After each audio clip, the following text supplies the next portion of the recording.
Esto es bien informal porque queremos incitar a la participación, a que interrumpan y hagan preguntas, sobre todo a los estudiantes y postdocs y por supuesto los menos jóvenes. La idea es entender cómo se hicieron los experimentos detrás de los papers con la honestidad que no caracteriza los seminarios profesionales. Entonces, hacer de esto algo bien interactivo. Bueno, es un placer para mí presentar a Carlos, bueno, mentira, presentar a Julio Cordero Morales, que es el que presentará a Carlos Magno. Y bueno, ahí le dejo la pantalla a Julio. Ok, buenos días a todos. Es un placer para mí presentar al doctor Carlos Magno, que es el invitado para el seminario de hoy. Carlos hizo el pregrado en la Universidad Central de Venezuela, donde nosotros nos conocimos. De hecho, nosotros empezamos el mismo año, él y yo, y hicimos toda la carrera juntos, estudiamos juntos y nos graduamos en la misma promoción. No voy a decir cuántos años nos conocemos, pero han pasado bastantes años. Un montón de años. Sí. Y desde ese momento, desde que entramos en la carrera, nos hicimos muy buenos amigos y hemos estado en esta carrera juntos, hablando todo el tiempo. Carlos, cuando en el momento donde siempre durante toda la carrera él estuvo muy interesado en estudiar los flujos de calcio en el músculo, a pesar de que varias veces traté de convencerlo que se moviera a estudiar canales iónicos, estructura y función, nunca pude. O sea que hay una pasión ahí desde hace mucho tiempo. Van a ver que en todas sus etapas está relacionado a la dinámica de calcio y en músculo. Carlos hizo su tesis de pregrado, se fue al IBIT, al Instituto Venezolano de Investigación Científica, donde trabajó con Ariel Escobar y se basó en estudiar la microscopía de fluorescencia de campo pulsado. Luego estuvo un tiempo con Ariel en Lubbock, y then regresó a Venezuela para hacer su doctorado con Carlos Caputo, que fue el investigador que honoramos en la pasada Sociedad de Biofísica. Con Carlos Caputo, Carlos se enfocó en los mecanismos de regulación iónica durante la relajación del músculo. Como ya ven, pasó de Ariel Escobar a Carlos Caputo. Todavía la pasión de medir calcio en el sistema muscular está ahí. Luego Carlos se mudó a Chicago para su postdoc, en donde también estudió, se unió a Eduardo Ríos para estudiar la dinámica de calcio en el acoplamiento en la excitación y contracción del músculo esquelético. Estando en Roche, Carlos ha sido promovido en varias oportunidades, hasta pronto va a ser profesor asistente, donde se va a enfocar en la excitación y la contracción del músculo, pero más relacionado en cuanto a enfermedades musculares, que es súper interesante moverse a una parte de translation ahora. Yo quiero nada más hacerle highlight de Carlos en Rush University ha enseñado varios cursos, incluyendo cursos de calcium signaling, de cardiovascular research. En cuanto al número de publicaciones, Carlos tiene un excelente repertorio de publicaciones, incluyendo papers en Biophysical Journal, Journal of Physiology, Journal of General Physiology, eLife, PNAS, and Nature. Una cosa que no poca gente sabe, yo tengo un paper con Carlos y David Julius, sin la contribución de paper no hubiésemos podido publicarlo. Quiero resumir dos cositas más. Carlos fue, en cuanto a los honores, fue honorado por el Early Career Faculty Development of Rush y también como el chairman del Gordon Research Seminar. ahora los voy a dejar con Carlos, que nos va a hablar hoy. Su seminario es titulado La cuantificación de las señales de calcio, del déficit en las señales de calcio de músculos que, que no tienen triading. ¿Ok? Y con eso le doy la palabra a Carlos. Muchísimas gracias, Julio. Voy a compartir acá mi pantalla. A ver. Bueno, muchísimas gracias, Julio, por la presentación. Muchísimas gracias a Valeria por la invitación a la SOLA. Déjenme aquí arreglar esto para quitarlo del medio, un segundo. Ok. Bueno, es un orgullo para mí estar con ustedes hoy. Me parece una iniciativa, la iniciativa de dar este tipo de charlas y de que se den a conocer los trabajos que se hacen, que hacemos los latinoamericanos en distintas partes del mundo, me parece genial, ¿no? Y bueno, nada, como estas presentaciones se llaman Ciencia detrás del telón, voy a mencionar durante la presentación algunas de las cosas que sucedieron, que hicieron que la publicación de este trabajo se fuese un poquito más lento de lo normal. Este trabajo para este Journal Club porque me parece que tocamos distintos puntos de los que hemos estado estudiando durante todos los años que tengo yo acá, ¿no? Distintas proteínas y mecanismos de la fisiología muscular normal. Quiero, bueno, no todos somos, o sea, conocemos del músculo esquelético, entonces voy a comenzar a ver, ok. Voy a hacer una introducción básica de lo que es el músculo esquelético. Como ustedes saben, en este caso tenemos tengo que poner acá el pointer, ¿no? Un músculo esquelético de humanos, ¿ok? En este caso el bíceps de humano. En nuestro caso trabajamos con músculos esqueléticos de humanos también, pero de otra zona, del gracilis, para ciertas cosas, pero para este trabajo utilizamos el flexor digitorium brevis, que es el músculo que mueve estos 3 dedos de los ratones, de las patas posteriores de los ratones. Y los músculos se componen de estos bundles que se llaman acá. Dentro de cada uno de estos bundles tienes entonces unos fascículos, y dentro de cada uno de los fascículos tienes entonces las fibras musculares, la célula, la unidad celular, ¿no? que son las fibras esqueléticas. La manera en la que nosotros trabajamos con estas fibras para este trabajo es tanto con el músculo entero, o sea, lo sacamos y lo tenemos unas cámaras que imprimimos acá en 3D y que nos permiten utilizar el músculo sin muchos procesos químicos que afectar de alguna manera, pero además lo disociamos enzimáticamente. Entonces separamos cada una de estas fibritas y trabajamos con ellas. Podemos hacer voltage clamp, por ejemplo, de ellas, o podemos hacer estimulación de campo, por ejemplo, ¿no? Dentro de cada una de estas fibras, entonces, tienes lo que son las miofibrillas, son las proteínas contráctiles. No voy a entrar en detalle, mucho detalle sobre ellas, pero tiene la miocina, que son las que finalmente generan la contracción muscular, ¿no? Entonces, la sección funcional de cada una de estas fibras musculares es la siguiente, ¿no? Tenemos una membrana plasmática, ¿ok?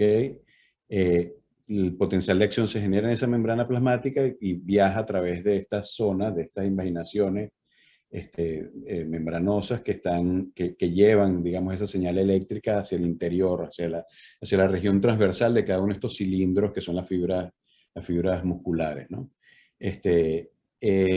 La manera en la que ocurre entonces el fenómeno que nosotros denominamos excitación-contracción es la siguiente. Nosotros denominamos esto, a diferencia que del músculo cardíaco, lo denominamos liberación de calcio inducida por despolarización. Y lo que ocurre es cuando viene una señal eléctrica del cerebro que te dice que tienes que, si no es un músculo, por supuesto, que sea autónomo, la señal que viene del cerebro despolariza entonces la membrana plasmática, como les dije anteriormente, se genera un potencial de acción, y ese potencial de acción va a ocasionar entonces unos cambios estructurales en una de las proteínas, en varias de las proteínas que están entre el túbulo T y el retículo sarcoplasmático, en donde se acumula el calcio. Es uno de estos organelos que acumulan el calcio a muy altas concentraciones, generando gradientes hasta 10.000 veces más grandes, desde, qué sé yo, desde 500 micromolar hasta 1 milimolar dentro de la cisterna terminal, dentro del retículo sarcoplasmático, hasta 100 nanomolar, a 100 nanomolar, que es lo que las concentraciones basales en el citosol de estas fibras. Y una cosa que no muestro acá, pero que es bastante importante, es que la recaptura de calcio ocurre gracias a que existen unas bombas ubicadas en la región longitudinal del retículo sarcoplasmático y que mueven el calcio en contra de su gradiente de nuevo de regreso al interior del retículo para que pueda volver a ocurrir un evento de contracción, digamos, ¿no? Entonces, ¿quiénes son los actores? ¿Quiénes son estas proteínitas que tengo yo acá puestas en gris? Antes de mencionar quiénes son los actores, tengo que definir lo que en el 97 Eduardo Ríos, junto con Michael Stern y Gonzalo Pizarro, definieron como cuplón, ¿no? Y es esta zona, es la unidad funcional que incluye canales y sensores de uno de los segmentos del túbulo T. En esa época, ellos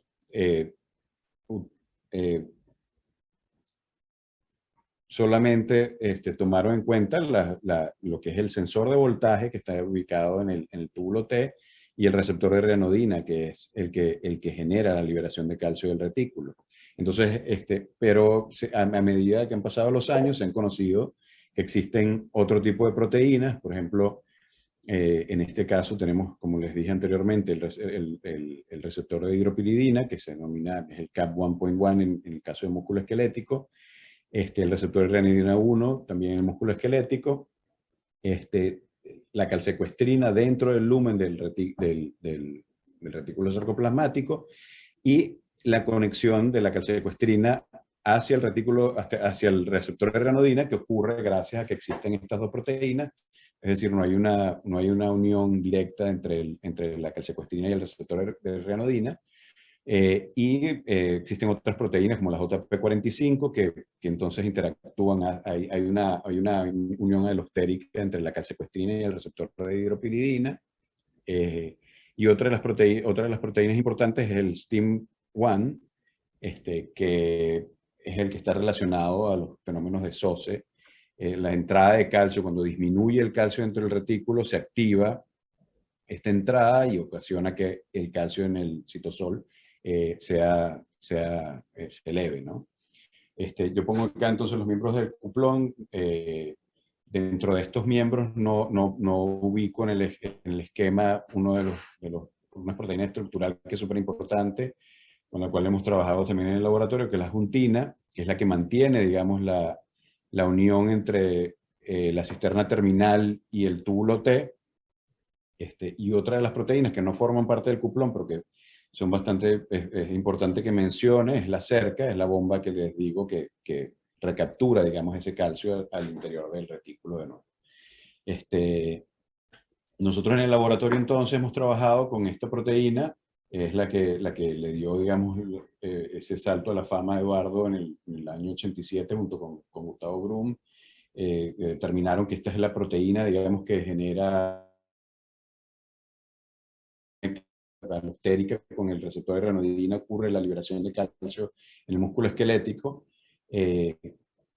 Algo importante que quiero mencionar es que en el músculo esquelético estas uniones alostéricas, estos mecanismos alostéricos forman un continuo desde la membrana del túbulo hasta el interior del retículo sarcoplasmático, ¿no?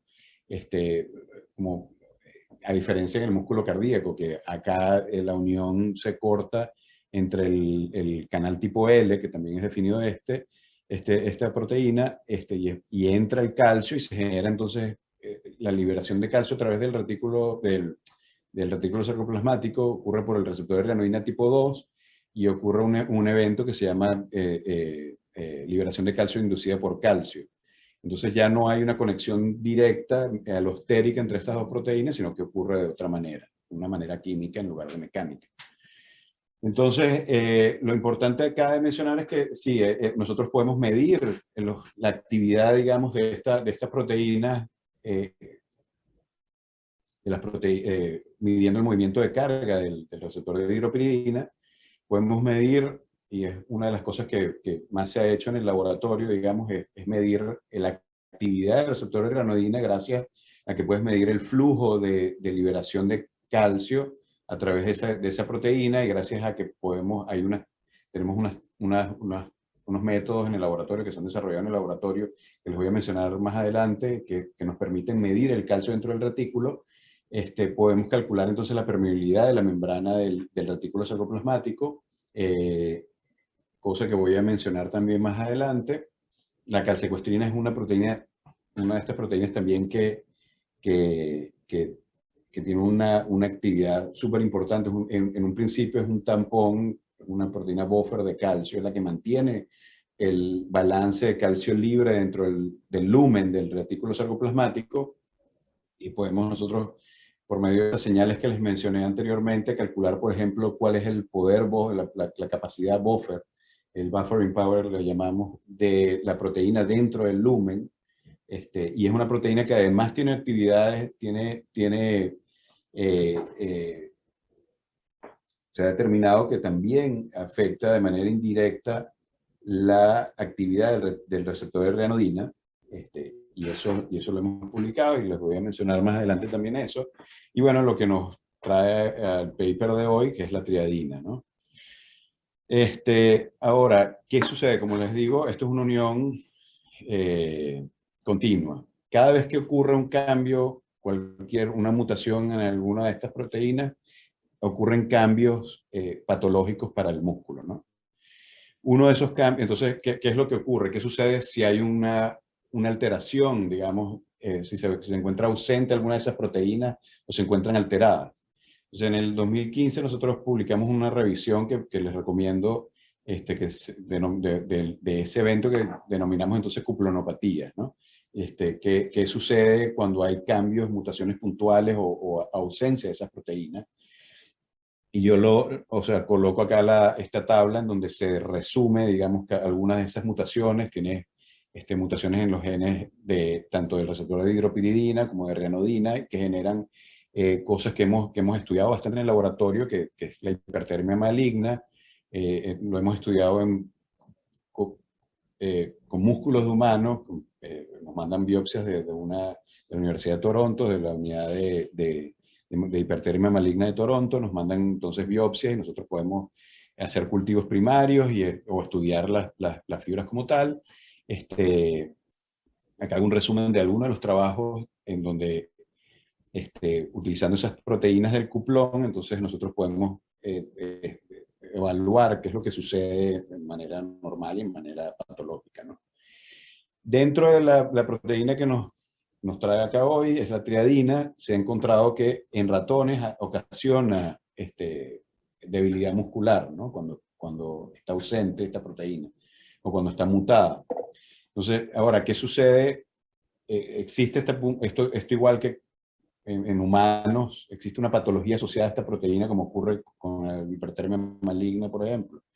Entonces, bueno, hay algunos trabajos en donde se muestra que sí, efectivamente, cuando esta proteína está ausente, hay varios efectos de esa ausencia, ¿no? Tiene esto que se llama long QT syndrome, que está relacionado con el corazón. Los fetos son hay hipomovilidad en estos fetos, y hay una debilidad muscular generalizada en estos pacientes que nacen sin la triadina. Carlos, disculpa que te interrumpa, una pregunta súper boba, creo. ¿Estas proteínas del cuplón están conservadas también en músculo cardíaco? Es que Sí, son sí, los sí, sí. mismos. Ok. Sí, son los mismos actores, solo que no es una y hay de hecho enfermedades hay enfermedades en las que ocasionan una cierta patología en el músculo esquelético y otra en el músculo cardíaco. Ok. ¿Okay? Sí, están relacionadas y con las mutaciones en esas proteínas, digamos. Ok. Gracias. Sí, son varias enfermedades que están relacionadas con mutaciones en proteínas de cuplón. Pero sí, en el músculo cardíaco tienes lo mismo, solo que no hay esa conexión directa entre el receptor de hidropiridina o el canal tipo L y el receptor de rianodina, pero también hay calcecuestrina, hay triadina, yuntina, todo es lo mismo, solo que las concentraciones y las isoformas son distintas. Es lo único, ¿no? Pero bueno. Ok, sigo. Y acá hago un resumen de lo que tú me preguntas. O sea, en distintas especies hay distintas isoformas y en distintos tejidos hay distintas isoformas, ¿no? En el caso del músculo esquelético, la que más se encuentra expresada en el músculo esquelético, vemos, es la TRIX 95. La diferencia entre ellas es simplemente, es una proteína, como ven acá, transmembrana. Se encuentra bastante, ¿cómo se llama? Conservada en la parte aminoterminal. Es la que está conectando con una zona del receptor de rianodina. Y lo que cambia es el esqueleto, digamos, de la región carboxiterminal, haciéndolo más o menos largo, ¿no? Entonces, ¿qué se sabe entonces de la función hasta ahora de la triadina?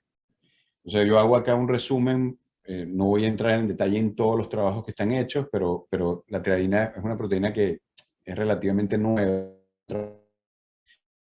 no satélite asociada al receptor de rianodina, en el caso del músculo esquelético de 95 kilodalton. Luego se encuentra que, bueno, que está asociada, haciendo experimentos de coinmunoprecipitación, que está asociada con el receptor de rianodina y la calcecuestrina. Y luego a través de los años han habido varios trabajos en triadina cardíaca con experimentos hechos en bicapa, en donde se muestra cómo varía la probabilidad de apertura del receptor de rianodina cuando está presente o cuando está ausente. Pero sobre todo trabajos que nos han ayudado, nos han llevado a un punto de partida nosotros acá, en donde con distintos modelos, son 2 o 3 modelos de knockout de triadina. Hay varios grupos que dicen que, bueno, que esta proteína no es esencial, digamos, no es estructural, afectar de alguna manera el acoplamiento excitación-contracción. Entonces en el mismo año hay varios grupos en los que muestran que sí es importante y otros que no. Entonces nosotros, bueno, voy a mostrar acá un par de ejemplos simplemente de qué llevó a estas personas, a estos grupos a pensar que no es importante.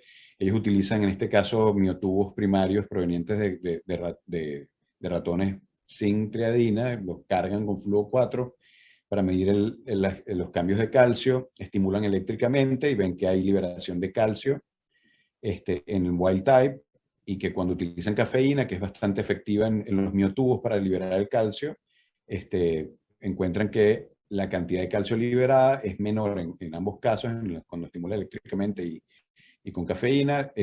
La liberación con los triadina nulo es menor, en los triadina nulo, de calcio es menor. La otra cosa que los hace llegar a esa conclusión es que la cinética, digamos, de liberación y recaptura es la misma para ellos en estas fibras, cuando utilizan potasio. Y despolarizando entonces con potasio también encuentran algo que es bien interesante, y es que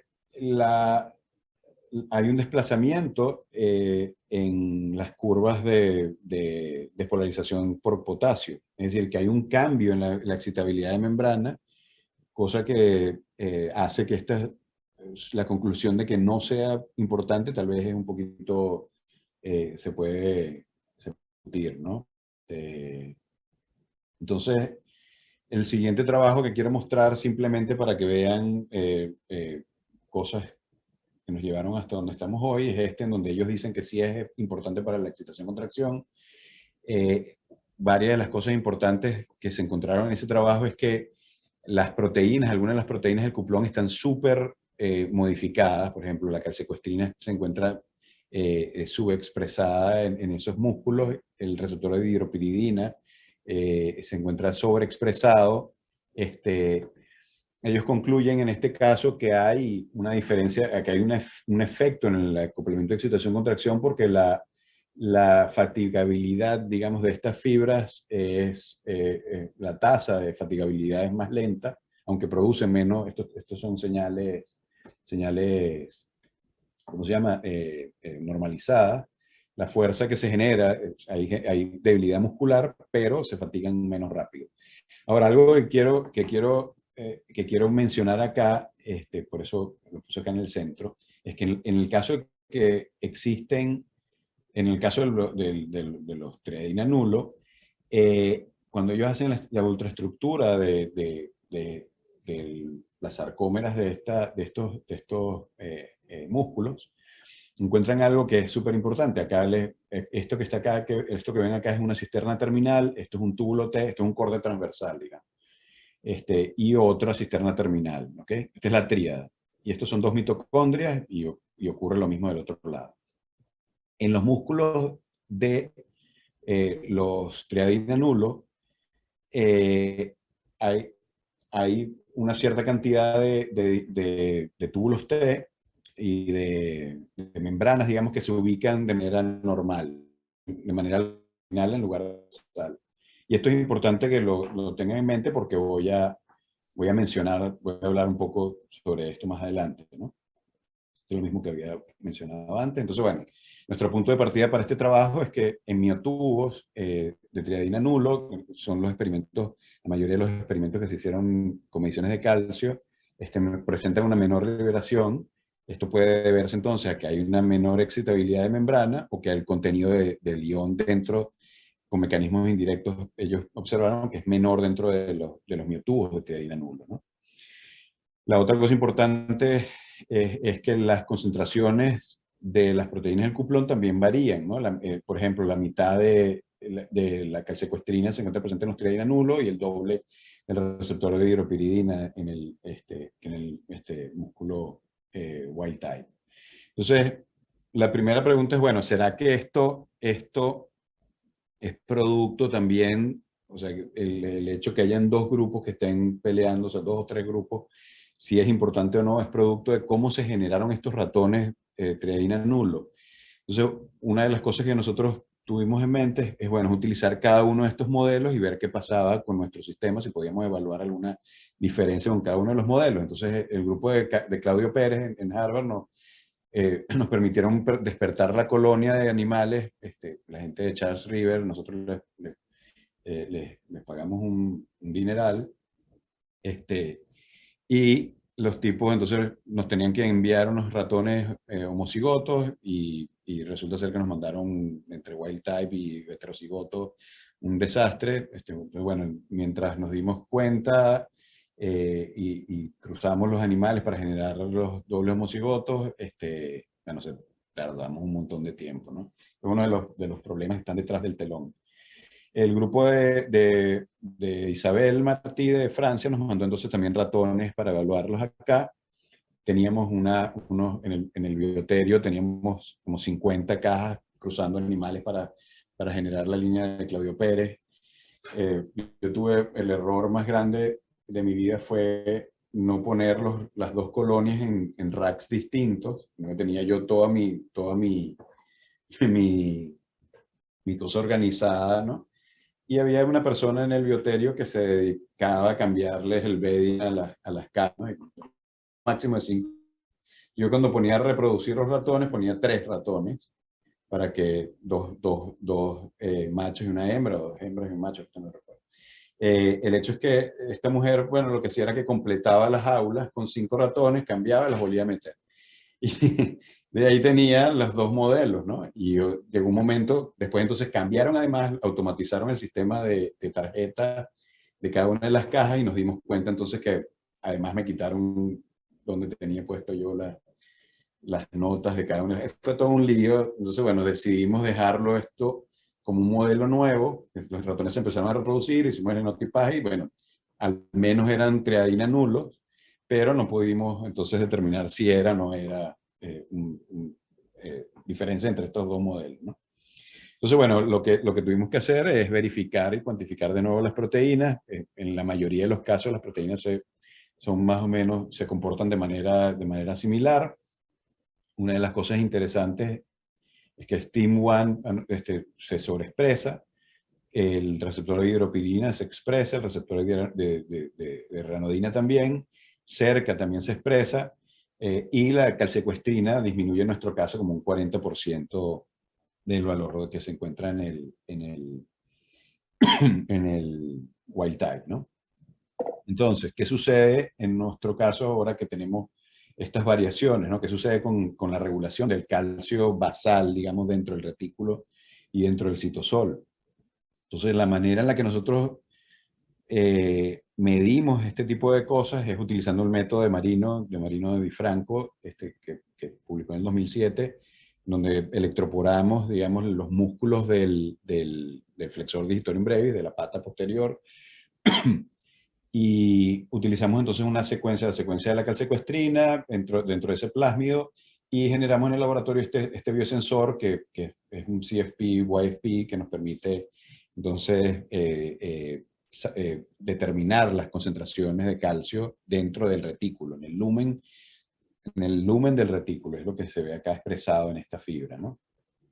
Entonces, nada, la manera en la que nosotros medimos el calcio en el citosol es utilizando INDO1 y el receptor y el biosensor dentro del retículo, solamente acá, dentro de esta partecita que es donde se expresa la calsecuestrina, ¿no? Entonces, los resultados que obtuvimos son bien interesantes. Son bien interesantes porque además es algo que es bastante constante cuando hay una enfermedad del cuplón, ¿no? Alguna cuplonopatía. Y es algo que venimos observando cada vez que hay algún efecto, alguna cuplonopatía, digamos, alguna mutación o la ausencia de alguna de estas proteínas. Y es que el calcio dentro del retículo disminuye y el calcio en el citosol aumenta, ¿no? En el caso del calcio en el citosol de la esteroidina nulo es un 17% mayor y el calcio dentro del retículo es un 35%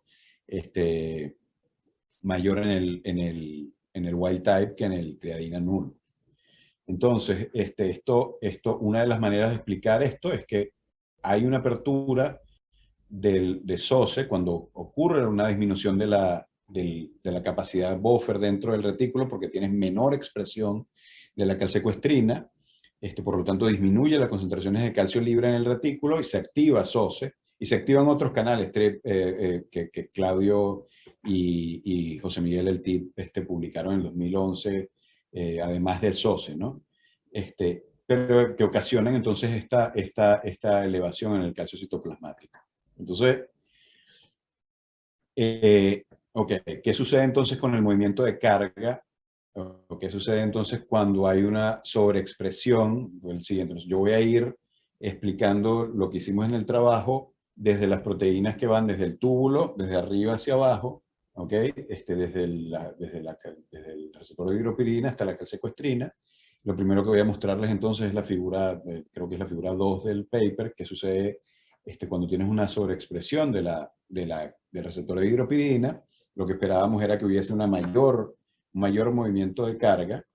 Lo que hacemos nosotros es que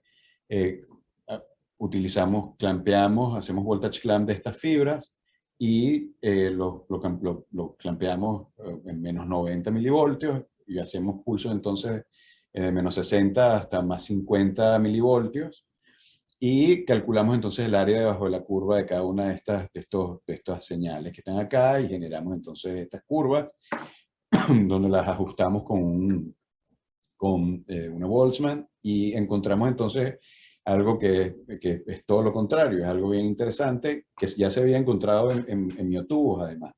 Y es que en los triadina nulo, que es en rojo acá, que es lo que muestro en rojo, el valor de Qmax, de carga máxima, es menor que en los wild type. Y que, bueno, está corrido también así como mostraron con potasio, con las despolarizaciones de potasio, que estaba corrido hacia la derecha, así menos sensible a potasio. Acá está corrido también, aunque no es significativo, son como 5 milivoltios nada más que observamos acá. Entonces, ¿cómo podemos explicar nosotros eso? Una de las cosas que se nos vino a la mente es que, bueno, les pedí que mantuviesen en mente estas imágenes, y es que tú tienes zonas en los triadina nulo en donde hay mayor membrana, está ubicada, pero tal vez no son funcionales. Entonces tienes mayor expresión de las proteínas, pero no son completamente funcionales. Es una de las explicaciones que tenemos. Otra de las explicaciones es, como les mostré anteriormente, la JP45 es una proteína que une la calcecoestrina con el receptor de hidropiridina, que les mostré en el diagrama. Al estar menos expresada la calcecoestrina, tal vez también hay una modulación de la activación del receptor de hidropiridina. Ahora, ¿qué sucede con la dinámica del calcio? ¿No? Ahora pasamos al receptor de rianodina, desde el receptor de hidropidina a rianodina, y la manera en la que realizamos estos experimentos es utilizando entonces ahora fibras aisladas. Todo lo que mencioné con el calcio libre es con músculo completo, es con el músculo fresco, recién sacado del animal, cargado, en el caso del Indo 1, en estas camaritas que te permiten mantener el músculo pegado al vidrio donde vamos a medir, y eso te permite tener entonces más cercana a lo que está sucediendo, a los cambios de calcio que tienes en estos músculos. Pero en este caso nosotros disociamos enzimáticamente, cargamos estos músculos con flujo 4 o XROD, dependiendo del caso, y hacemos entonces lo que llamamos un line scan, que es que te permiten hacer unas mediciones en XT, ubicando una línea en la zona longitudinal de la fibra, que es esta misma zona que vemos acá. Este es el espacio y este es el tiempo. Entonces estimulamos desde menos 90, despolarizamos de menos 90 más 30 con pulsos despolarizantes, perdón. Y entonces hacemos un promedio de todos los píxeles de toda esta señal en el eje X, ¿ok? Y obtenemos entonces esta señal de calcio fluorescente, un transitorio de calcio. Entonces, utilizando el método de remoción de Meltzer del 84 y del 87, y estos son fibras que son pachadas. En la solución interna tenemos unas concentraciones altas de EGTA, en este caso, o VAPTA. En este caso siempre utilizamos VAPTA por varias razones. Y estas concentraciones altas de este buffer permiten que todas las proteínas que tienes endógenas, tampones endógenas, como conocemos cuál es la cinética del VAPTA, las podamos despreciar y calcular entonces de manera mucho más fidedigna lo que ocurre con estas señales, ¿no? Del transitorio entonces podemos calcular con este método el calcio libre, podemos calcular además el flujo de liberación a través del receptor de rianodina, y del flujo de liberación, la integral bajo esta curva nos da la cantidad de calcio liberado. Esta cantidad de calcio liberado, gracias a las señales obtenidas con este calcio liberado, yo puedo saber además cuál es la actividad de la cerca. Esto es digamos, el calcio total sin tener la cerca, haciendo la recaptura de calcio como se ve acá, y tenemos la liberación neta, o proveniente de la integral del flujo neto, en donde está la bomba activada, y entonces hay una recaptura, digamos, de ese calcio, ¿no? Esto es importante para el último experimento que les voy a mencionar ahora, ¿no? Entonces, ¿qué pasa? Bueno, cuando evaluamos entonces el calcio libre, estas son las señales fluorescentes, perdón, vemos que de igual manera hay menor liberación de calcio, es decir, que no, esa menor activación de la carga genera una menor liberación de calcio, ¿okay? O menor señal de fluorescencia y menor señal de calcio liberado, ¿no? Esto con el calcio liberado, la cantidad de calcio liberado total. Entonces, ahora entro un poquito más en lo que son las variables que medimos en el trabajo, en este trabajo. Acá, más adelante voy a mencionar otro de varios de los trabajos que hemos hecho anteriormente y que nos llevaron a conocer cuál es el origen de estas señales. En el primer caso tenemos el flujo al pico, que es el flujo máximo de liberación a través del receptor de renodina. Tenemos el flujo a este valor que llamamos nosotros hump, ¿cómo se dice hump en español? Se me fue el hump. Joroba. Ahorita, la joroba, sí, más o menos. Tenemos entonces, podemos calcular entonces la integral bajo esta curva que nos da entonces cuál es la liberación entonces de calcio al pico a este valor. Y tenemos un cambio aquí raro, ¿ok? Que se produce cuando ocurre el cambio dependiente, por supuesto, en esta señal, y ocurre una segunda liberación de calcio que genera esta segunda pendiente que tenemos acá. Entonces, la joroba la calculamos como la liberación total, ¿okay? La integral debajo de esta curva total, menos la liberación que tenemos al pico. ¿Okay? Simplemente una resta de estos dos valores. Entonces, ¿qué obtenemos? Aquí dejo esto para que lo tengamos en mente. Uno de los resultados que nos sorprendió, como nos había pasado con unos experimentos que hicimos con una mutación en el receptor de renodina, que generan que genera que los ratones presenten síntomas de hipertermia maligna, es que el flujo de liberación, ¿okay? Al pico es el mismo en ambos casos. Pero ya medimos que el calcio dentro del retículo es menor, entonces ese gradiente de calcio que hay es menor. La liberación entonces debería ser, en un principio, debería ser menor también, porque tienes menos calcio, ¿no?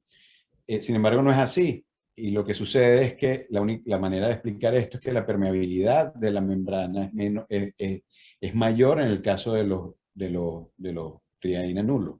En los casos en donde hay una cupulonopatía, es una especie de mecanismo de regulación, ¿cómo se llama? De regulación de este sistema.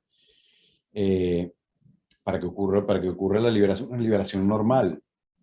Entonces, sin embargo, cuando medimos el resto de las variables, por supuesto, la liberación de calcio, la cantidad de calcio liberada es la misma, porque el pico es el mismo, pero la liberación total, como he mencionado anteriormente, es mayor en el wild type que en el triadina nulo, y la liberación en el hump es menor en el de triadina, en este valor es menor en el de triadina que en el wild type. Entonces, ¿por qué ocurre este tipo de cosas? Y ahora voy a pasar entonces dentro de las proteínas del cuplón a la calsecuestrina ahora. Y es que este hump está relacionado con los eventos está relacionado con la calsecuestrina. ¿Cómo sabemos nosotros qué es la calsecuestrina? Bueno, simplemente voy a mencionar este trabajo. Acá se muestra la estructura de la calsecuestrina en la zona de la tríada. No voy a entrar en mucho detalle porque no tengo mucho tiempo acá. Aquí se encuentra entonces anclada la calsecuestrina a la triadina y a la yuntina. Cuando se elimina la triadina, por ejemplo, la yuntina se sigue viendo anclada por la triadina. Cuando se elimina la yuntina y la triadina, se ve que disminuye el volumen y no se ven esos sitios de anclaje, pero bueno, no voy a entrar en detalle. Esto me queda tiempo, voy a empezar esta lámina, porque encontramos nosotros con el sistema con el que trabajamos, encontramos que pudimos distinguir utilizando una especie de pseudo super resolución con nuestro sistema, haciendo una cosa que se llama Lightning, que nos permite entonces distinguir, ya no con microscopía electrónica, por supuesto conservando las distancias, podemos distinguir el tamaño de las cisternas terminales. Pero bueno, tal vez regreso ahora más adelante. ¿De qué manera? Ahora voy a explicarle los del hump, qué sucede con esa señal. La calsecuestrina, como pongo acá, es un buffer atípico. básico, ¿no? Es un buffer que cuando el calcio dentro del lumen del retículo sarcoplasmático disminuye, ella se despolimeriza, ¿no? Eso es algo esto es algo que Sánchez, este grupo de Chul-Hi Kang, demostró in vitro y nosotros demostramos in vivo. Y es que cuando disminuye el calcio dentro del lumen, ella se despolimeriza y esa despolimerización libera más calcio. Hay una segunda liberación de calcio producto de esa despolimerización y que cuando sube el calcio en el lumen, aumenta, digamos, se forman los dímeros, hasta llegar a este polímero que vemos acá, ¿no? Entonces, ¿qué sucede? Hay algo que quiero mencionar acá rápidamente, que sucede cuando tienes, por ejemplo, un ratón sin calsecuestrina. Y es que las señales, fíjense ustedes, acá ocurre una despolarización, esto es la señal en el citosol, y la señal en el retículo, entonces, si lo ven acá, esto es un segundo de despolarización a más 30, la liberación que ocurre en el retículo es una liberación considerable, pero no es tan grande, con un segundo de liberación, y si ven la señal empieza, antes de que acabe la despolarización, ya ella se empieza a recuperar, empieza a retomar calcio, o sea, es decir, se empieza a inactivar el receptor de ranodina cuando está pegado, cuando hay una concentración normal de calcicostrina. Sin embargo, cuando la eliminas, tú puedes, a 400 milisegundos ya vacías prácticamente el retículo de calcio libre, cuando no hay calcicostrina. Y hasta que termina el pulso es que ella comienza, es decir, le quita esa inactivación al receptor de ranodina. Esto es importante también tenerlo en mente para lo que vamos a explicar. Entonces, en ese trabajo del 2017 mostramos que ese pulso del flujo de calcio, ¿okay? Cuando no hay calsecuestrina, cae de manera exponencial. Es decir, no existe, en este caso fueron unos experimentos con EGTA que hacen una diferencia grande con el BAPTA. No se ve ese hump cuando no existe la calsecuestrina. Entonces nosotros, esta segunda liberación de calcio es producto de esa despolimerización de la calsecuestrina. Entonces en ese trabajo además nosotros encontramos la cinética de esa liberación, de esa repolimerización de la calsecuestrina, dando unos pulsos pareados, ¿okay?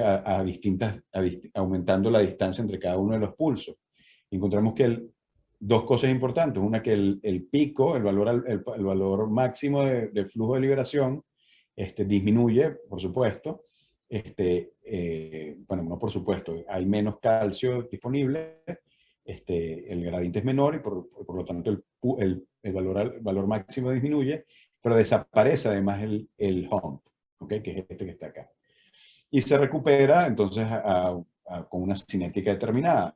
Esa cinética es bien interesante porque cuando vemos cómo ocurre la recuperación del flujo, del flujo máximo, si la superponemos acá con la recuperación del calcio, midiendo el calcio con el de 4-CPB, es prácticamente la misma cinética. Es decir, que la recuperación del flujo máximo es producto de la recuperación del gradiente de calcio dentro del retículo. Pero la recuperación del hump tarda un montón más, tarda aquí 10 segundos para que sea un 80% de recuperación de la repolimerización de esa proteína, ¿no? Entonces nosotros decidimos hacer eso mismo, repetir esos experimentos en nuestro modelo de triadina nulo. Y observamos algo bien interesante, y es que la recuperación en los triadina nulo es mayor, es más rápida, que en los wild type, ¿no? A 800 milisegundos de separación entre cada uno de los pulsos. Y bueno, como era de esperar, porque tienes menos calsecuestrina, la recuperación del hump es más lento en el triadina nulo que en el wild type. Entonces, esto es producto, lo que nosotros nos explicamos esto, gracias a que, bueno, tienes menor calsecuestrina, la capacidad buffer del retículo del lumen es menor, y por lo tanto tienes el calcio libre que tienes presente, se recupera de manera mucho más rápida. Esa es una de las explicaciones. Y la otra es que, bueno, tienes una mayor expresión de cerca, y por lo tanto puede que estés entonces recapturando de manera más rápida, activada la cerca mucho más. Cuando evaluamos entonces cómo ocurre la liberación, qué ocurre con los fenómenos de liberación, nos dimos cuenta de algo bien interesante, y es que, como he venido diciendo, la liberación es mayor en los wild type que en los triadina nulos. Sin embargo, cuando das el segundo pulso, nos dimos cuenta que ocurría algo, y es que en el triadina nulo, esa liberación siempre era mayor, ¿no? Entonces, cuando normalizamos con respecto al primer pulso, la liberación de calcio es mayor en ese segundo pulso. Y esto entonces nos da una idea de que ese calcio libre que estaba disponible por tener menos calsecuestrina, más la actividad, más una mayor actividad, permeabilidad del receptor de renadina, hace que la liberación en ese segundo pulso sea mayor para los triadina nulo que para los wild type. Esto ocurre entonces en casi todos los pulsos, ¿no? Entonces, que la manera entonces de determinar si es solamente porque tienes una mayor cantidad de calcio libre, porque hay menor calsecuestrina, es determinar qué sucede con la recaptura de calcio, si es más rápido o menos rápido. Y fue lo que hicimos en este caso. Medimos entonces cómo son los tiempos de caída, de recaptura de la señal de calcio libre, y medimos entonces lo que sucede cuando tenemos la bomba activa en nuestras señales de liberación de calcio. Y nos dimos cuenta que en ambos casos, como era de esperar, la recaptación en estos músculos, uno de los mecanismos compensatorios es que es más rápida. Entonces, para liberar la misma cantidad tal vez necesaria para que estos músculos, para que estos animales se mantengan normales, prácticamente normales, es tener una recaptura más rápida y tener una mayor permeabilidad de membrana del retículo. Entonces, bueno, en resumen, ya llevo casi 45 minutos. En resumen,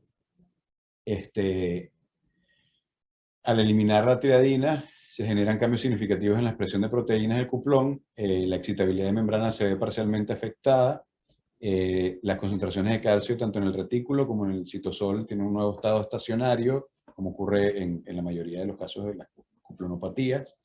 Y la recaptura del calcio se ve acelerada en la ausencia de la triadina, posiblemente entonces debido a la sobreexpresión de la cerca, o porque hay un mayor gradiente iónico. Entonces, bueno, para terminar, quería agradecerle a todos los que han participado en el trabajo, a Carolina, por supuesto, Eduardo, aquí lo ven con su mate en mano, con bastante frío. Isabel, que nos dio los ratones. Le agradecemos también a Claudio, al grupo de Claudio Pérez, por darnos los ratones de triadina nulo, y Ishor, que hizo la parte bioquímica de todo el trabajo, y bueno, a mi hijo Lorenzo y mi esposa Carolina. Muchísimas gracias, que es esta misma que está acá. Muchísimas gracias a todos. Bueno, Carlitos creo que está levantando la mano. Sí, Carlos se puede hacer ahí está. Carlos, pon el micrófono ya. Aquí lo tengo. Bueno, primero, muy bonito, muy bonito. Súper interesante. Y Lorenzo está gigantesco, loco. Así sí, que, por lo que estoy viendo. Te tengo dos preguntas. Una muy sencilla y otra que puede ser un poco más complicada. La pregunta sencilla es, ¿cómo cambian los parámetros estructurales del retículo con estas mutaciones? ¿Cuán grande es el retículo longitudinal, el de la puntura? Si esos cambios, ¿cómo son esos cambios? Bueno, bien interesante, porque eso me hace llevarte a esta figura que quería mencionar antes, ¿no? Okay. Ya hay trabajos, hay uno de los trabajos que no mencioné dentro de esa línea temporal, en donde muestran que hay una proteína estructural que también se ve afectada cuando, ahorita no recuerdo el nombre, también se ve afectada cuando está ausente la triadina. Es una proteína que está en contacto con los microtúbulos y hacen que también haya un efecto estructural en esos músculos. Lo que se observamos es que hay una variación como creo que el 30%, ahorita no recuerdo cuánto fue que calculamos, en los tireoidina nulos. Cuando hay, una de las cosas que se ha encontrado, por ejemplo, en músculo cardíaco, hay varios trabajos que son súper bonitos, es que la calsecuestrina es la proteína, digamos, la proteína más importante, o la proteína no más importante, la proteína que le da el volumen o cambios de volumen dentro de la cisterna terminal del retículo. Correcto. En este caso, cuando tienes menor triadina, es lo que vemos nosotros acá, fíjate, estos son, medimos nosotros acá el tamaño de la tríada, ¿ok? Y es menor tienes menor calsecuestrina, tienes menor tamaño de la tríada, digamos, ¿no? Es lo que se ve acá. Yo puse este diagramita aquí porque nosotros utilizamos 18 NEPs para marcar los túbulos, ¿no? Como se ven acá en amarillo. Lo que quiero que vean acá es que estas señales son del CFP calsequestrin. Es muy parecido a más pequeña, una molécula más pequeña que el de 4-CPB, porque es nada más el CFP, pero que nos sale más barata porque no queríamos medir acá, en este caso, el calcio, sino que queríamos simplemente medir el tamaño de la cisterna, ¿no? Y bueno, en ambos casos, aquí tuvimos un montón de señales en donde, bueno, vemos que el tamaño es menor, un 30% más o menos. El tamaño, la disminución de la calsecuestrina como un 40%, entonces, más o menos. Yeah. Ajá. Y la otra pregunta es la siguiente. O sea, eso puede explicar un poco la caída de la liberación en el home. La pregunta, sí. La segunda pregunta, ustedes son de polarizaciones por 100 milisegundos, una cosa así. 50, 100 milisegundos. Pero el potencial de acción esquelético es como 2 o 3 milisegundos, ¿correcto? Sí. Entonces, ¿tú piensas que hay diferencias en la liberación total si tú, en vez de depolarizar por 100 milisegundos, haces, qué sé yo, 50 depolarizaciones de 2 milisegundos? Lo digo porque del laboratorio de Eduardo tenemos estos trabajos de muchos años atrás donde hay estos cambios en la dependencia de potencial, la carga 1, carga 2, historia. Entonces, si eso podría afectar la cinética a largo plazo por alguna otra modificación en la dinámica del receptor de dihidropiridina. Sí, eso es bien interesante. Sería bien interesante hacer esos experimentos así. Nosotros hemos hecho esos experimentos donde estimulamos, por ejemplo, eléctricamente, hacemos estimulación de campo en lugar de clampear, de hacer voltage. Tenemos unos experimentos también con current clamp, de hecho, con potenciales de acción. Pero en este caso, o en casos creo que fue, ahorita estoy tratando de recordar en qué trabajo hicimos eso. Encontramos que con la estimulación eléctrica se encuentra lo mismo, solo que bueno, si tú evalúas los picos, tienes las mismas, por ejemplo, ese mismo home, se ve, o sea, solo que bueno, tienes, ¿cómo es que se llama eso que hacías con las señales? ¿Te acuerdas? Que podías unir los puntos en lugar de ver toda la señal completa. La envolvente. Sí, la envolvente te da el mismo patrón de liberación. Entonces esto ocurre con el tiempo. Hay otro trabajo, el trabajo de Claudio que te muestro acá, por ejemplo, es con estimulación de campo. Y ves que hay menor liberación también, ¿no? Esto es miotubo. Pero sí, o sea, uno puede ir mucho más en detalle y hacer este tipo de experimentos para evaluar cosas particulares, cosas mucho más moleculares que digamos macroscópicas o fisiológicas como lo que hemos estado haciendo hasta ahora. Pero sí, es bien interesante eso. Bien interesante. Sí, si me permites un comentario final, una cosa que me parece bien curiosa es que si uno asume que la liberación con cafeína te da una idea de calcio total liberable, la cantidad relativa de liberación es más grande en el mutante.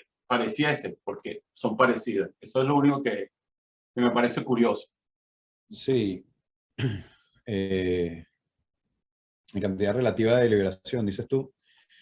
Sí, Si ves los picos, son la cantidad de, con todo el que tienes más calcio disponible en el wild type, los picos en la estimulación de campo son más pequeños que lo que ves relativamente en el mutante. ya entiendo. O sea, exactamente. Pues, Hay menos posiblemente, calcio disponible y con todo eso, y tú todavía estás liberando. totalmente. Esto, lo que estás diciendo es bien interesante porque además se junta con esto. Mira, esto es la señal del knockout en gris suave acá.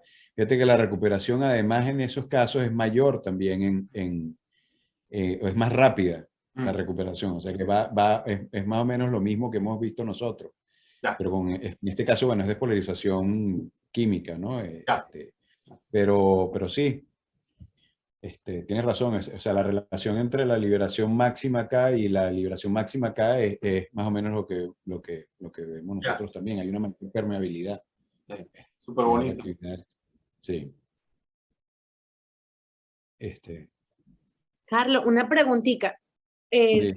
Lo que tú estás viendo, se lo adjudicas a la diferencia en expresión entre el knockout y el wild type, y también una diferencia funcional, las dos cosas. Sí, sí. ¿Cómo van a hacer para, pregunto por puro egoísmo, porque tenemos un proyecto más o menos parecido, cómo van a hacer para desacoplar el efecto de expresión con el efecto funcional? ¿Ya han hecho algo? No, estos experimentos, o sea, con estos ratones me dejaron podrido. Después de tanto lío con estos ratones. Pero sí, bueno, pues hay maneras en las que, déjame pensar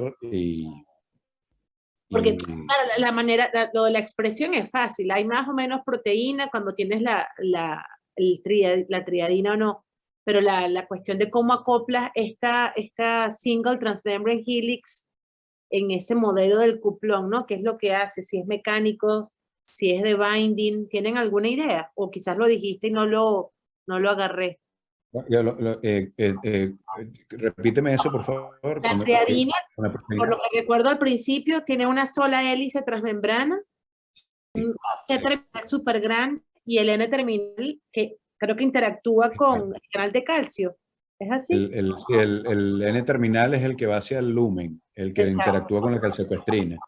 Y el C terminal es el que interactúa con la ranodina. Entonces, la cuestión es cómo funciona la proteína. ¿Qué hace la proteína? ¿Es nada más binding? Sí, hay un trabajo que, lo que me pregunto es bien interesante. Hay un trabajo, por ejemplo, en donde hacen mutaciones específicas en ciertos aminoácidos de la triadina, en donde ocurre la interacción con el canal, esa interacción alostérica con el receptor de ranodina, ¿no? Cuando hacen esas mutaciones, la liberación en esos miotubos es cero en los triadina nulo. No, triadina nulo no, triadina con mutaciones. Entonces como que bloquea por completo el canal. Hay un montón de trabajos hechos, por ejemplo, una manera de responderlo que es también indirecta y tiene sus cosas negativas es haciendo single channel. Entonces tú puedes evaluar con canal, hay una cosa que se hace también en el departamento acá, que tienes a Mike Field, que es el experto, digamos, en canales unitarios, ¿no? En receptores de ranodina cardíacos, sobre todo. Yo he hecho unos experimentos con él, con receptores de ranodina esquelético, en donde puedes evaluar también. Y eso, pero ya hay un montón de trabajos hechos con respecto a eso, o sea, cómo afecta la calcecuestrina, cómo afecta la triadina al receptor de ranodina. Entonces, una de las cosas que se sabe es que la triadina o sea, cuando está la triadina presente, tiene un efecto negativo en la activación del receptor de ranodina. Cuando eliminas la triadina, la probabilidad de apertura del receptor de ranodina aumenta. es una de las razones por las que no puse ese trabajo con las mutaciones específicas, porque yo esperaría todo lo contrario, ¿no? Que aumentara aún más la liberación y cuando tienen esas mutaciones específicas lo que hace es lo contrario. Entonces, digamos, eso, o sea, tú puedes aislar las proteínas y evaluarlo todo por separado, ¿no? Ahora déjame pensar que otra cosa se pudiese hacer más ¿no? a nivel macroscópico, a nivel fisiológico. Bueno, está buenísimo, Carlos. Muchísimas gracias. No No, sé gracias a ti si y alguien- gracias a todos por estar acá. No sé si hay alguna pregunta más. No puedo ver a todo el mundo, no sé por qué no me deja. Ah, Claro, tú sabes si hay cambios en la frecuencia de Sparks. No, lo que pasa es que, bueno, tal vez en cardíaco hay más cosas evaluadas sobre esto, pero acuérdate que en esquelético de mamífero no hay Sparks. A menos que los generes tú químicamente, como hizo Carolina. Okay. Carolina, tú puedes utilizar cafeína, unas ciertas concentraciones de cafeína, creo, y entonces generar calcium-induced calcium release, hasta calcium-induced calcium release. Bueno, no calcium-induced calcium release, pero sí puedes generar SPARC. Pero en cardíaco son muchas más cosas con la isoforma, la 332. Ahorita no recuerdo si hay mayor revelación, pero sí, eso es interesante también de ver. Así que bueno, muchísimas gracias a todos. Juan Carlos tiene una pregunta. Por escucharme. Perdón. Yo tengo una pregunta, mira, primero, mucho gusto. Hola, No Juan te Carlos. conocía. Hola. Yo no trabajo en fisiología muscular, sino que en fisiopatología muscular. Y en la falta de triadina es un síndrome en humanos, ¿cierto? Que produce más alteraciones cardíacas, pero produce debilidad muscular también. Y esta debilidad muscular esquelética se asocia con algún cambio, que esto es muy relacionado con lo que te preguntó Carlos Villalba. ¿Hay algún fenotipo a nivel de la fibra? ¿La fibra es más grande, más chica? Porque la debilidad muscular se debe a qué, ¿solamente un problema de la regulación de la contracción o es además que la fibra muscular está normal? Las fibras, yo tengo no lo puse acá lamentablemente, pero yo tengo en la material suplementario de este trabajo, yo pongo unos cortes transversales, ¿no? Y ¿Ya? yo no hice las mediciones del tamaño de las fibras. Sí me parece que son un poquito más pequeñas. Son más pequeñas, ya. Sí. Sin embargo, ¿Y los núcleos? no tengo un valor. ¿Los ¿Perdón? núcleos son todos laterales? ¿Los núcleos son todos laterales o hay algunos núcleos centrales? No recuerdo, yo recuerdo haberlos visto laterales. No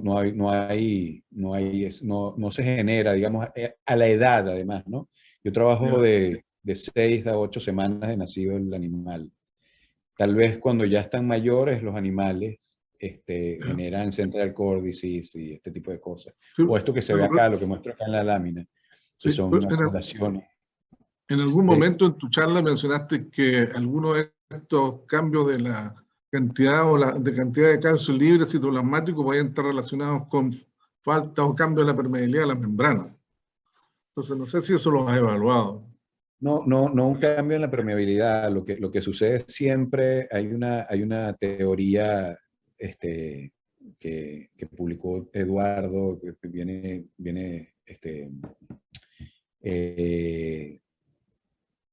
ahorita te digo el nombre, siempre se me olvida, que indica que cuando hay cambios dentro del retículo, cambios de calcio dentro del retículo, la única manera en la que el calcio citoplasmático sea mayor es que haya una mayor actividad, una mayor entrada de calcio desde el exterior celular.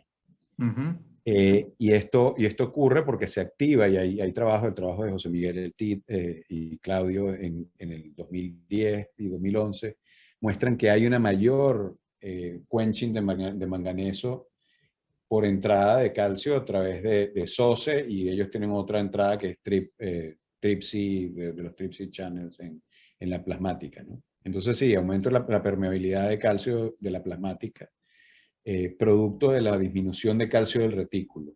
Y por eso hoy hay un aumento del calcio citoplasmático. Porque en muchas condiciones patológicas, ya lo hemos visto nosotros, el ratón MDX, el ratón con difernilopatía, el ratón denervado, el ratón con inflamación, en todos, y hay una serie de otras cosas más, se expresan una serie de canales no selectivos, incluyendo hemicanales formados por conexinas, los P2X7, el TRPV2, y mucho de lo que tienen en común es que dejan entrar calcio, ¿ya?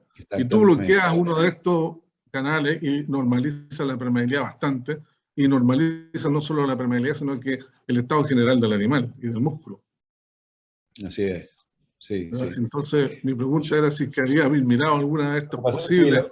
Sí, claro, eso que estás mencionando es súper importante porque eso te dice el efecto citotóxico que tiene el calcio a altas concentraciones. Al final las fibras van a terminar muriendo por apoptosis o por otra, ocasionando.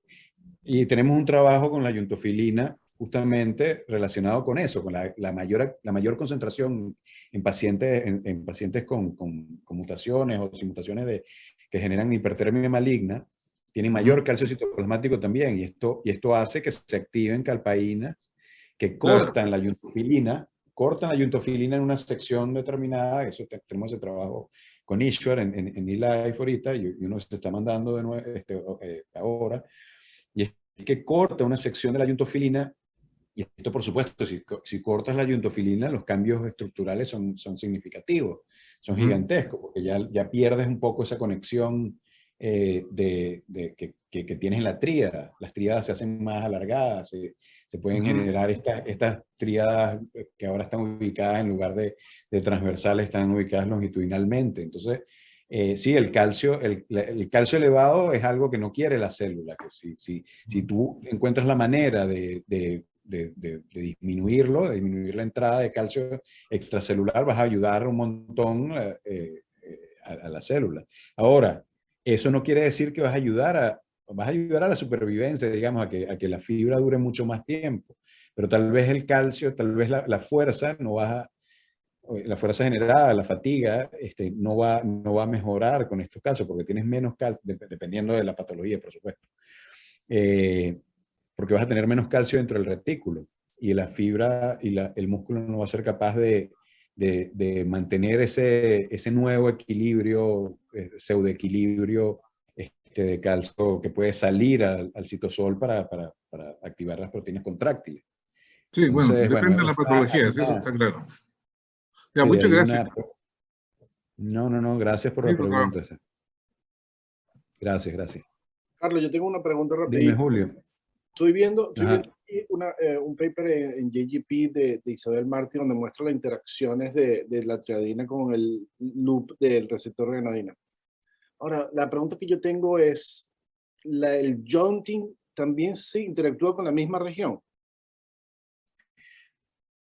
No, la iontina creo que actúa en una zona, ahorita no recuerdo los aminoácidos donde ocurre la interacción, pero la iontina es mucho más pequeña que la triadina. Entonces creo que la interacción es en zonas distintas. Ahorita no recuerdo bien. No es el mismo sitio, ok, esa era la pregunta. Gracias. Sí, en otro sitio. Acá hay algo importante de mencionar, y es que en todos también los modelos donde uno hace knockouts, siempre hay mecanismos de compensación que te ocultan un poco la verdad de lo que sucede en patología que encuentras comúnmente, ¿no? Como menciona Juan Carlos, ¿no? Y es que el músculo entonces expresa o deja de expresar, dándole funcionalidad. Si me escuchas, Jesús Alberto, dándole funcionalidad a la proteína, da mucha risa, ¿no? Pero dándole... Y la última pregunta, la estequiometría ¿cómo es? O sea, ¿tienes 4 triadinas por receptor o cómo es? Mm.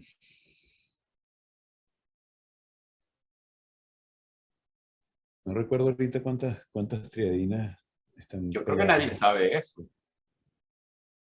No recuerdo haber leído o saberlo. Si la estequiometría cambia, puede cambiar la función a diferentes niveles. Sí, es posible. No sé muy bien. No, disculpa la ignorancia, ¿cuántas subunidades tiene el ryanodine receptor? ¿Es un trímero? Un tetrámero. Tetrámero, perdón. Sí, sí. Es una proteína gigantesca, sí. Cada Esa uno de los proteína, tetrámeros esa proteína parece esas subunidades que modulan los canales de potasio en la membrana plasmática, ¿no? Tiene pinta de que interactúa con cualquier subunidad, con sí. una hélice, una subunidad del canal o algo así. No sé. Sí, no, y la estructura además, cuando la ve, la estructura, claro, en el músculo esquelético ya Philip Van Petegem ya la encontró a bastante buena resolución, ¿no? Del receptor de ryanodina esquelético. El problema además de la estructura es que no tienes la unión alostérica con el receptor de hidropiridina para hacer la estructura, digamos. Entonces, no hay una manera, no se conoce completamente bien como se conoce con la isoforma 2 del músculo cardíaco. Carlos, ¿no sería entonces una triadina por cada subunidad del receptor de ryanodina? Sería también 4. Sí, es posible que sea es posible que sean cuatro triadinas por receptor. ryanodina. Sí, es posible. Sí, pero no lo sé a ciencia cierta. No quiero, pero sí es posible que sean 4. Okay, gracias. Bueno. Gracias. Tienes varios mensajes, Carlos, felicitándote por tu charla. Buenísimo. Gracias, Pura. Gracias, Luis, Romero. No vi a tu tío acá conectado. Susi también. Susi, bueno, estuvo espectacular. 1.000.000 de gracias. Gracias, espero que se haya entendido. Traté de hacerlo lo más sencillo posible para que no se tuvieran que leer el paper. No, mentira. Bueno, muchísimas gracias por estar acá, por escucharme y bueno, nada, nos vemos en la próxima. La verdad. Gracias a todos. Gracias, Carlos. Gracias. Que esté muy bien. Gracias a ti, Juan Gracias. Carlos. Muchas gracias por tu pregunta, por tu intervención.